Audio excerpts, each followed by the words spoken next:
Hello and welcome to this week's edition of The Briefing Room. I'm your host, Bill Froehlich from WTCM News Radio, and it's my pleasure to welcome you to this week's show. We're talking about some of the stories making headlines across northern Michigan. And joining me this week, Pat Sullivan from Northern Express. Pat, welcome back. Thanks. Hi, Bill. How you doing? Good to have you with us. Hey, I wanted to talk about, obviously, all the stories making headlines this week. And let's start locally in Traverse City, a story that you and I have kind of been in the loop on, and most of us have heard about the drowning death of a 17-year-old Traverse City student. That was last Friday, and that obviously kind of carried over into news all weekend. Just initial thoughts out of the gate on that one? Well, obviously it's a really sad story, and it sounds like questions had to be raised about how come drownings apparently keep on happening out there. I guess this was the third since 2010, and it just to see somebody, you know, who's like, you see his picture in the paper and he's like 17 years old, right? Just looks like a regular successful student, and just to have him go like that, obviously, like, what a crushing thing for the community. What else strikes me about that is, like you said, the third death since 2010, the third teenager since 2010, and all three of them had ties to Traverse City West. So it just, obviously it's right down the street from school, not far, so that makes sense. But still, I can only imagine, for example, being a senior this year, having lost 3 friends over the past.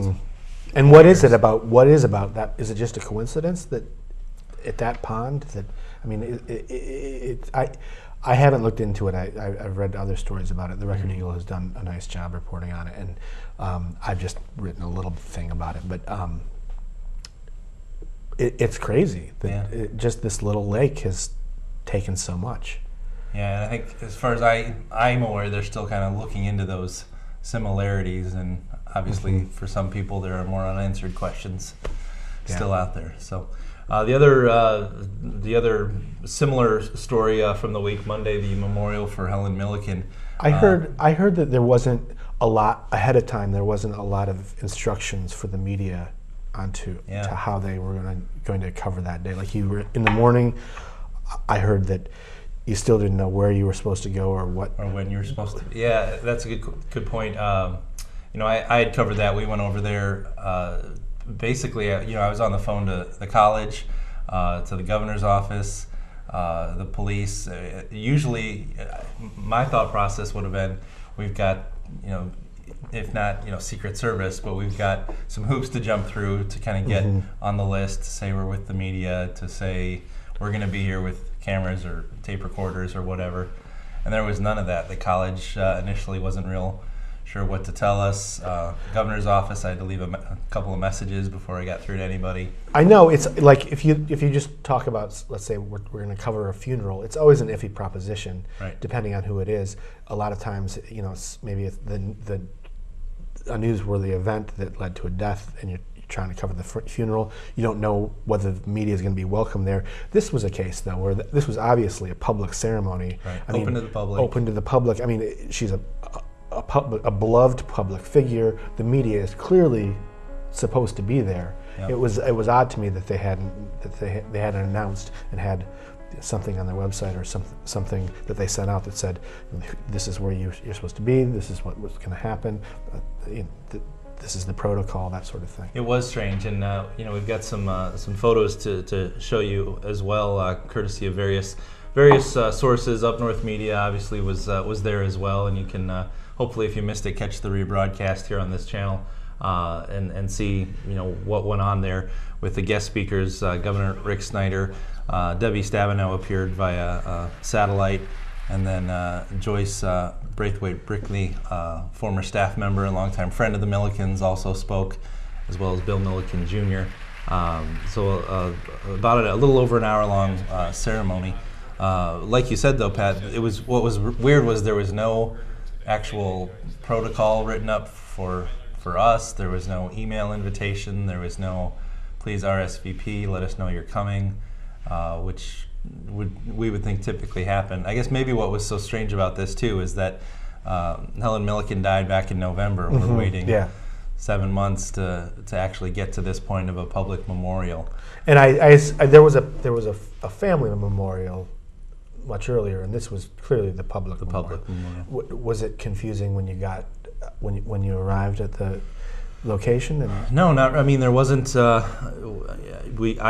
pulled up to the parking lot, and just like everyone else, was directed down to the cherry lot at the far end of campus, and then they put us all on a beta bus and just shuttled us back and forth. So I walked in just like everybody else, and I kind of found the media corner, as you know what that looks like. You've got the reporters kind of standing off in one spot, the TV cameras there, and the tape recorder in my case, and it was much ado about nothing in terms of just there was no formality to it other than welcome in. But they had a good crowd there, about 300 to 400 people, I would say, to pay their respects. Coming up next here, want to talk with Pat about some of the stories that he has been working on, and one that I think everybody has heard about in some way, shape, or form is the problem with meth, the meth labs that seem to be, I don't want to say they're popping up more, because they've been popping up forever. But I mean, the last couple of years we've been seeing it, and it's really ramping up. And I don't know if you've noticed, like I just noticed there was in Traverse City in December, there was the bust at the Shadowland Motel on right out here on Munson, which is a kind of it's a weekly, monthly rental place. So they get marginal people there that. It's not the first drug-related incident at that place or one similar to it. Yeah. And so there was that, and then also throughout the area in Antrim County and Wexford County in particular, I've been getting the press releases. You probably get the press releases about this one pot meth stuff, and sometimes it's somebody that gets arrested with it.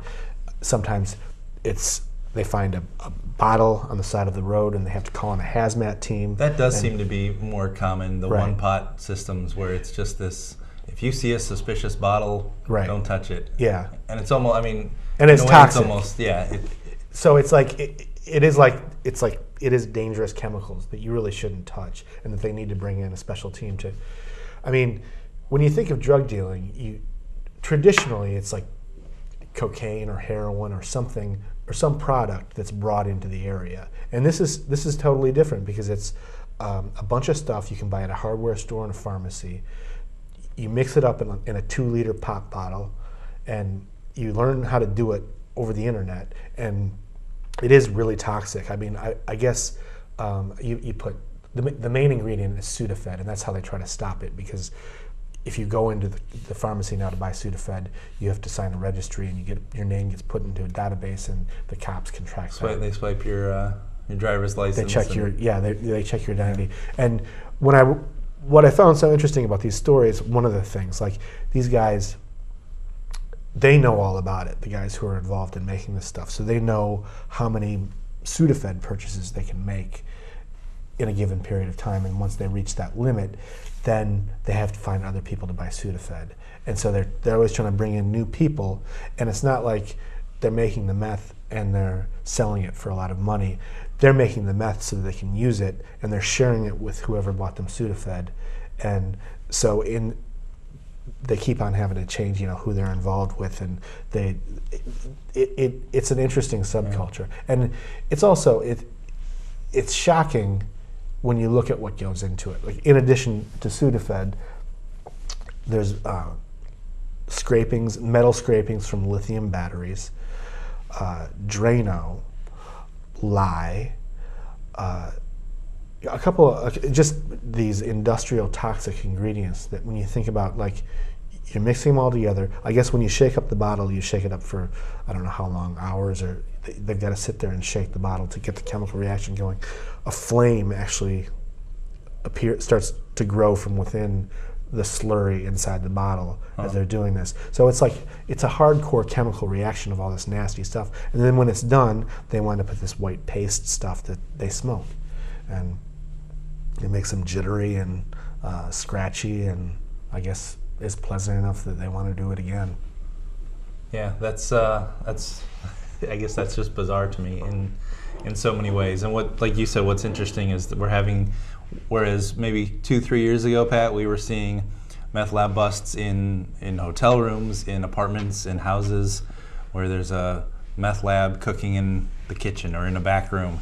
Now it's, like you said, a one-pot system, a bottle of soda on the side of the road, and these things are just popping up all over the place. They're doing it in their cars, driving around, and it is getting pretty pervasive. What is there anything that you think is coming next on this? Is there any change on the horizon? I mean, Traverse Narcotics team is always putting out the word every time we get a press release from the sheriff's office. They're warning people to be on the lookout, but it doesn't. I mean, obviously, this is still a problem. Mm-hmm. Yeah, I mean, let's look at Antrim County, which I did the story this week's paper. I focused just on, there were 13 cases since late 2012 that have just pretty much all gone through the court system there. Mm-hmm. So 13 different people have been arrested in connection with these things. And you would think that, like, in a place like Antrim County, there would be a limited number of people who would be interested in doing this. You would hope. Right. Like, because not everybody is going to hear about this and say, "Oh, that's something I'd like to try." Like, let's do that one day. Yes, the lithium shavings and the Drano. So you'd hope that, like, after they crack away at it and some of these people spend some time in prison and, you know, get help, hopefully go through drug treatment, that there'll be just the demand for it will be smaller eventually, and you'll hear about it less. It seems like we're hearing, one of the reasons that we're hearing about it, and, you know, give me obviously your perspective on it, is it's relatively simple to make. It seems to be, not that I know, but, you know, you mentioned you can find out how to do it online, mm-hmm. And the ingredients are not hard to come by. Right. This is not, like you said earlier, cocaine, heroin. We're not looking for hard to come by ingredients necessarily. This is go to the drugstore and pick up what you need. The assistant prosecutor in Antrim County, Jim Rossiter, described it as a perverse potluck. It's like you go get Drano, you go get Sudafed, you go buy batteries, and then we'll all get together, and then it sounds like I never looked up the recipe. I never looked up the YouTube video. I suppose I should have, just for the thoroughness. Education. Thoroughness. Yeah, and I haven't either. And maybe it's funny that you say that, because I feel like I don't want to know well how to do it. Yeah, I mean, I don't want to know that it's that easy to figure it out. Yeah. Also, I mean, I guess now that we're talking about it, I probably should have done it just to find out how easy it is. Like, do you have to like how deep into the Google search do you have to get until you find good information? I don't know. That's something I should have checked on. But from what I've heard, you look it up, and then there's probably a YouTube video. I've heard about there's YouTube videos that you just, you know, somebody saying, "Oh, this is what you do, this is what you do," and yeah, so. I mean, that's crazy. It's like a really hardcore drug, but you can just make it.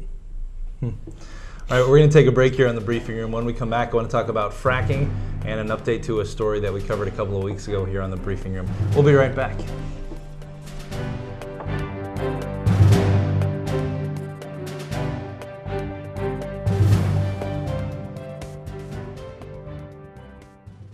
What is Up North TV? It's TV that you do. You pick the topic. You write the script. You run the camera. You edit the video. It's your vision. Your perspective.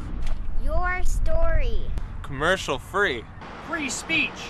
What is Up North TV? It's me. It's you. It's all of us. View us on Analog 97.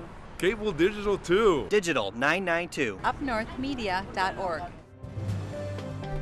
And welcome back to the briefing room. I'm Bill Froehlich from WTCM Radio News, and joined by Pat Sullivan from Northern Express. Pat, thanks again for joining us. Talk to me about this other big story that you're working on. I know you've been following the issue in Kalkaska County, the fracking wells, but you're telling me during the break here it's kind of coming to a head. It is. I did a story in October of last year about a well that was Encana Oil and Gas, located on Wood Road in Rapid River Township in Kalkaska County. And what was unique about this hydraulic fracturing natural gas well was that it was located right next to houses. Like one person's house is just 100 or so feet away from the well. So, and I've been out to these out in Oliver Township and Excelsior Township where they're like out in the middle of nowhere, and you basically have to have some map to go find it to figure out where these things are. This one is just out next to a house and other houses, and so it's created some problems. There's been some problems in the neighborhood. Some people have mineral rights, some people don't have mineral rights. Some people had a say in this, some people didn't have a say in it. They're all having to live with it now. And this week, the story will be out in our edition that comes out on Sunday. They started actually fracking, which, do you know what that means? Yeah.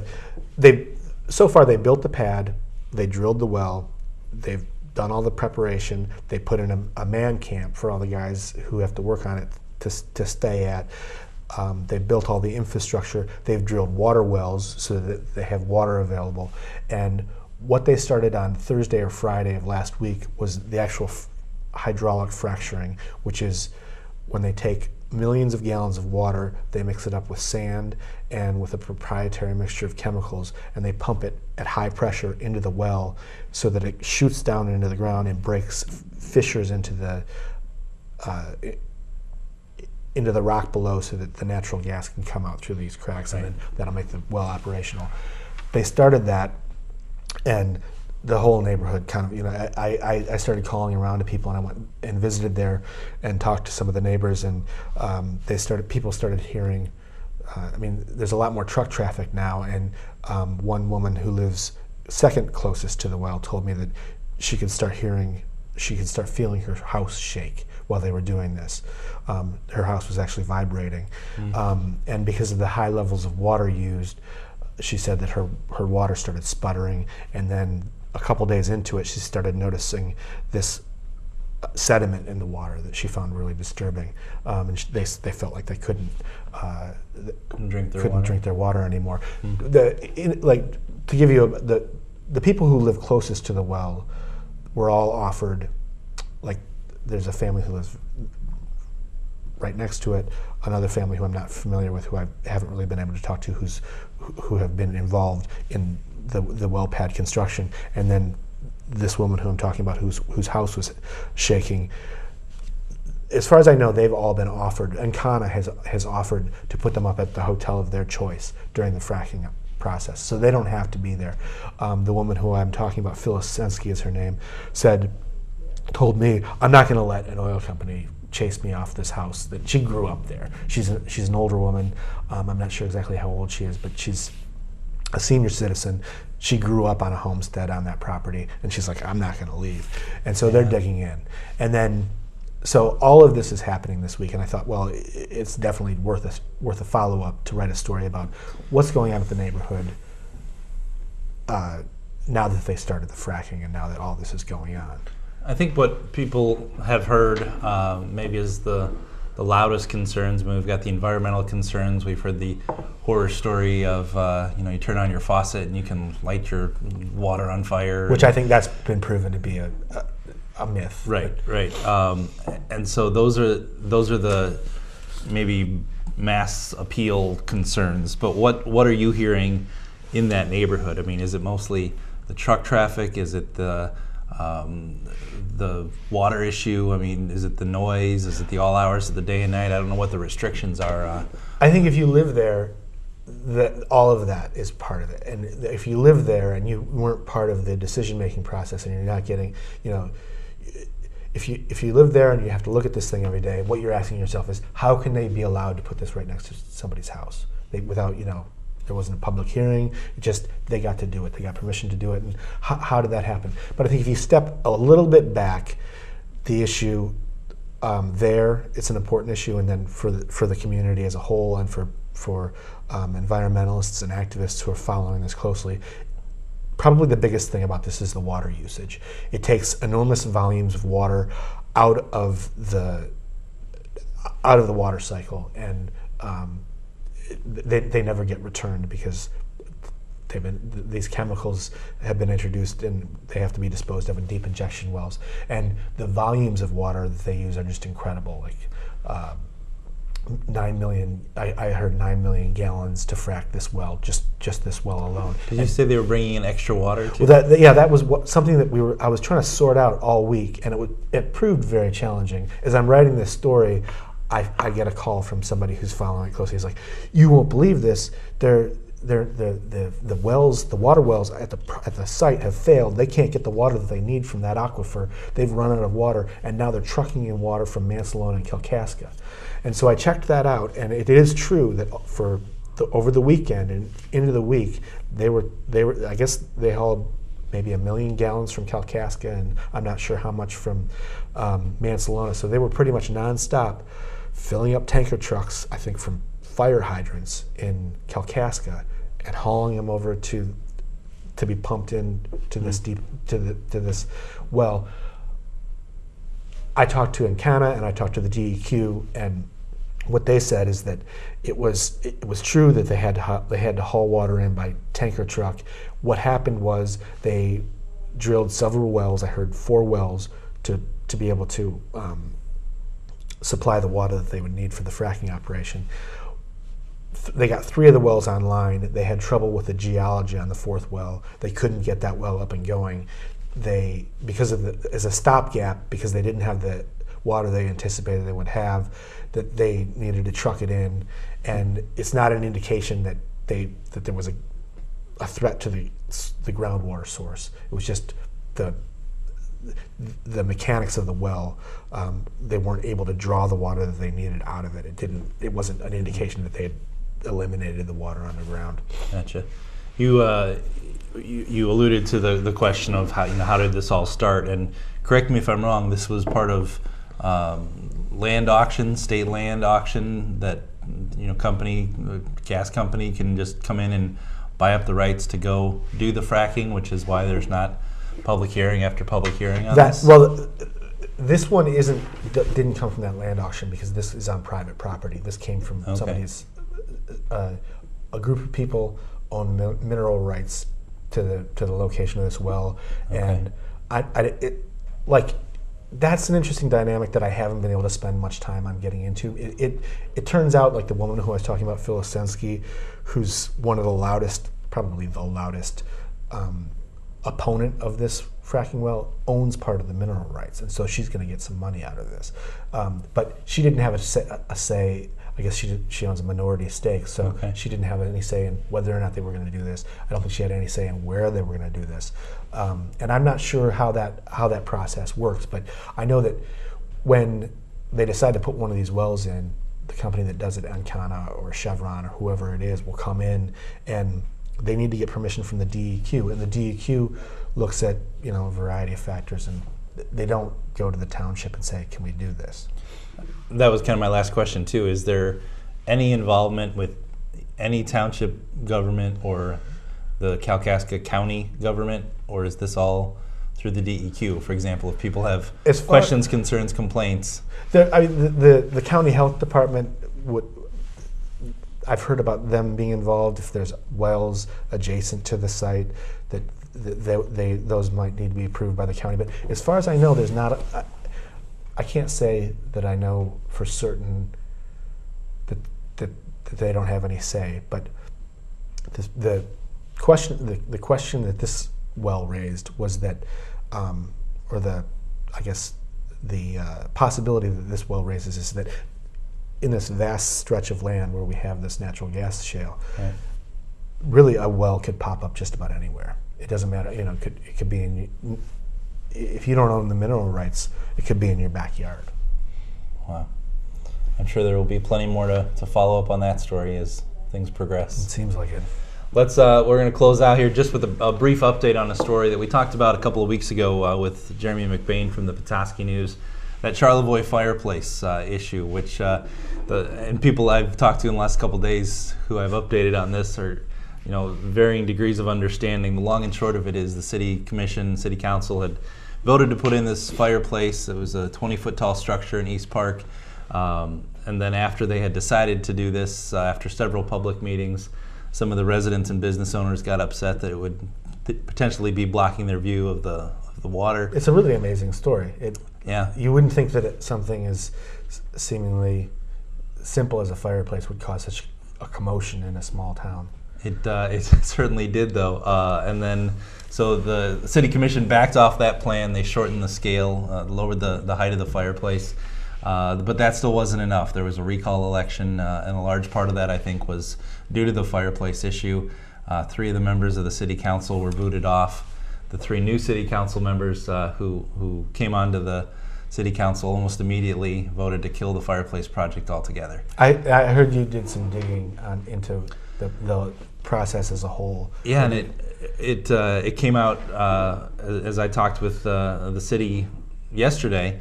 I said, what really went into this fireplace? How far had it gotten, and what happens now? And the city has spent just shy of $21,000 on the fireplace, with foundation and labor, materials, also restocking fees for ordering all of this stuff and then canceling and shipping it all back to I imagine wherever it came design from. work and stuff too. Design work. They've got a foundation that they obviously laid to support originally a 20-foot tall fireplace. So it's a pretty massive concrete foundation there in East Park. But that kind of blew me away, $21,000 so far. And then in addition to that, about 14 man hours of city workers work at about $500 to go and clear the site out. And now the plan is to put in brick pavers in East Park. And the problem now is you've got a concrete foundation, so you either have to dig that up, or they're going to lay sand over the top of the concrete foundation to lay down brick pavers and sell them, or potentially sell them off for sponsorships at to be determined cost, maybe $100 a piece. That's amazing. It's a shame. I don't live in Charlevoix, obviously. I'm a visitor sometimes. I thought it sounded like a nice idea. I thought I don't know. I don't live there, but I thought a fireplace sounded like a nice idea. And they also had already run the gas line to the fireplace, so they've either got to pull that out or cap off the gas line, because you probably will not need the gas for the brick pavers. But I was joking with a friend at work yesterday that with that foundation under there, they are going to be the most stable brick pavers in northern Michigan on a solid concrete foundation. But I think that's one thing that I'm still kind of curious about. Is there any more fallout from this for a controversy, a battle among old and new city council, that the city has essentially spent $20,000 on nothing? And who's going to take the blame for that, and does anybody care, or was the community at large really that opposed to this that they're happy that that's how it ended up? Should be interesting.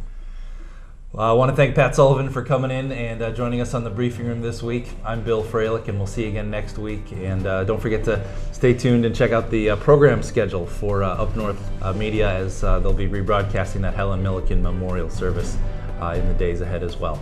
Thanks for tuning in. We'll see you again next time.